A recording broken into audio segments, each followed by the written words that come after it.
You can spot a bad property in under 60 seconds if you know what to look for. Hi, I'm Katie Payne, a local real estate agent who's walked through thousands of homes across the KC Metro. I've seen a little bit of everything, from homes that are perfectly maintained to ones that look great online but fall apart the second you walk into the door.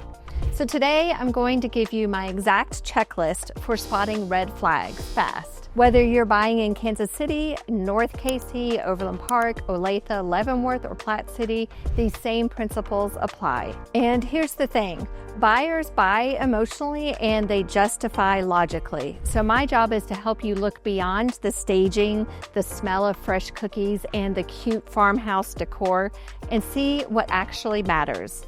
All right, visualize this with me. We just pulled up to a house somewhere in the Kansas City area, ready for a showing. Before I even get out of the car, I'm already observing. Street parking is one of the first tells. Is every curb jam-packed with cars, or is there plenty of space? And what time is it? Because if it's Tuesday at noon and every car in the neighborhood is home, that could mean something. Now, you might be thinking, Katie, I've got a driveway, I don't care about street parking. But here's why it matters. Heavy street parking can signal over occupancy, or sometimes just a neighborhood where everyone's using garages as storage units. Neither one is necessarily bad, but it's good to know before you move in. Because when you host a party or family gathering and your guests can't find parking, that's gonna get old fast. I also like to look at the driveway condition, cracks, uneven sections, or standing water. Concrete settles over time, and in Kansas City's freeze-thaw cycles, small cracks can turn into big ones quickly.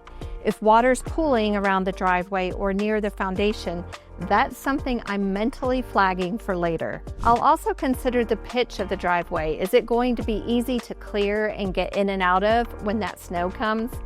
What direction does the driveway face? Will it get some sun to naturally melt snow and dry up rain? As we walk up to the front door, my eyes go straight to the roof line. KC gets all 4 seasons: rain, hail, snow, ice, and hot summers. So your roof takes a beating. I'm looking for curling or missing shingles, sagging areas, dark streaks that can signal age or algae, rusted flashing around vents or chimneys, gutters that are full of leaves, and trees that are overhanging or touching the house. And here's a pro tip. If you see multiple layers of shingles, that means somebody installed a new roof over an old one. That's usually a shortcut and might mean a full replacement will be needed sooner than you think. And obtaining insurance coverage could be a challenge. Now take a look at the siding and trim. In Kansas City, we see a lot of wood rot from age, wet weather and humidity, and even woodpecker damage.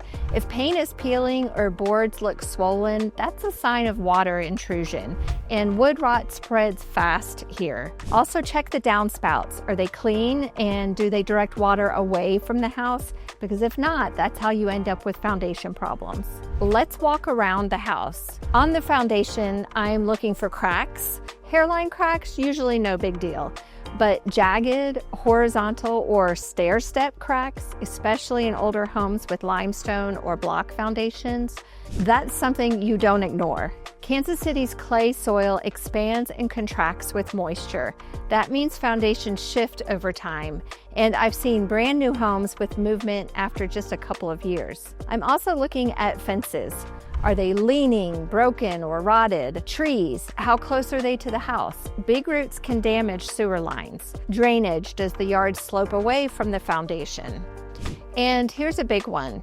If I see large trees near the home, that's when I start thinking sewer scope. Kansas City's older neighborhoods like Brookside, Waldo, or even parts of Leavenworth and North KC often have clay sewer lines that tree roots love to sneak into. A quick sewer inspection up front could save you thousands in repairs later. Now let's talk big ticket items, starting with the HVAC condenser, that big unit sitting outside. Is it clean, level, and rust-free, or is it covered in leaves, dirt, and dog hair? because how it's maintained tells me how the rest of the home has been cared for. While you're outside, take a moment to look beyond the property line. How do the neighboring yards look? Is there pride of ownership? Are lawns maintained? Fences in good shape?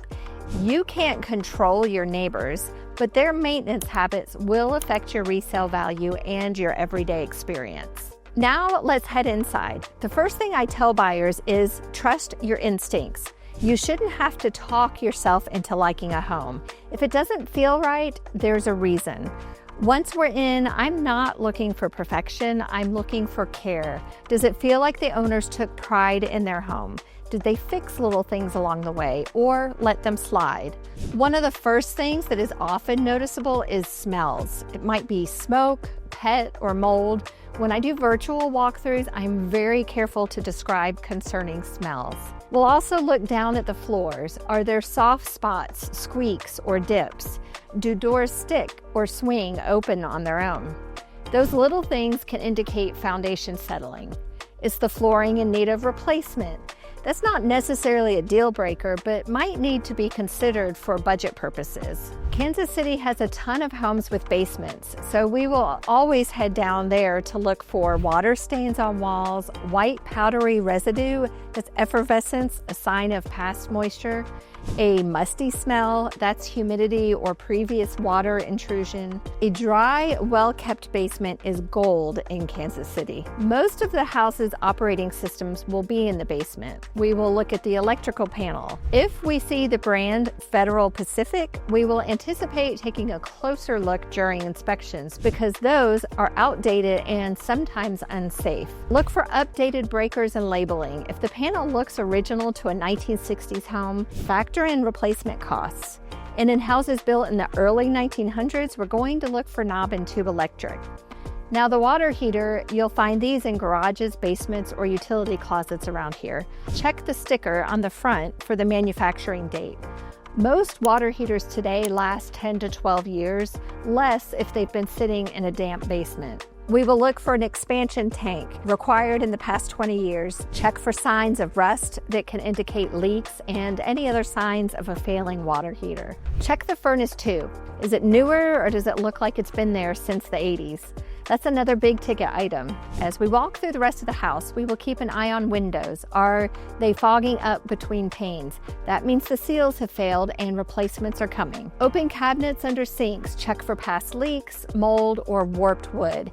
Even a little bit of black mold or rot tells me maintenance wasn't a priority. What about the walls and ceilings? Are they crooked, cracked, or stained? Now let's talk about flipped homes, and Kansas City has plenty. Some are beautifully done by licensed contractors. Others, well, let's just say they're lipstick on a pig.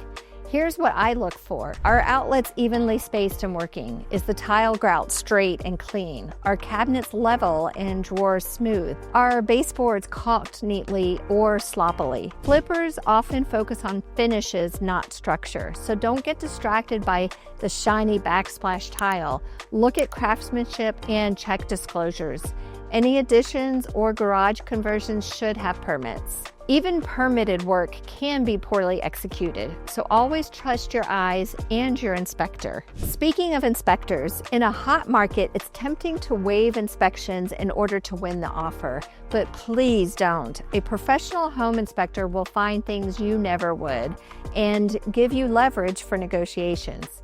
Even if you're buying as is, the information is priceless. If the house has captured your attention and you're considering the next step, I encourage you to drive by the home multiple times, weekday mornings, weekends, nighttime. Every Kansas City neighborhood feels different depending on the time and traffic. And in a market that sees houses sitting a little longer, we can schedule a second showing at a different time of day to see the house in a new light. Buying a home isn't about finding the perfect one. It's about avoiding a money trap. If you slow down, pay attention to the right things, and work with an agent who knows what to look for, you'll make a smart, confident decision. Now, I want to hear from you. What's the biggest red flag you've seen when touring homes around Kansas City? Drop it in the comments below. And hey, if this was helpful, hit that thumbs up, subscribe to the channel, and check out the link in the description for your free home value estimate. If you're thinking about buying or selling anywhere in the Kansas City metro, I'd love to be your guide. Thanks for watching, and I'll see you soon.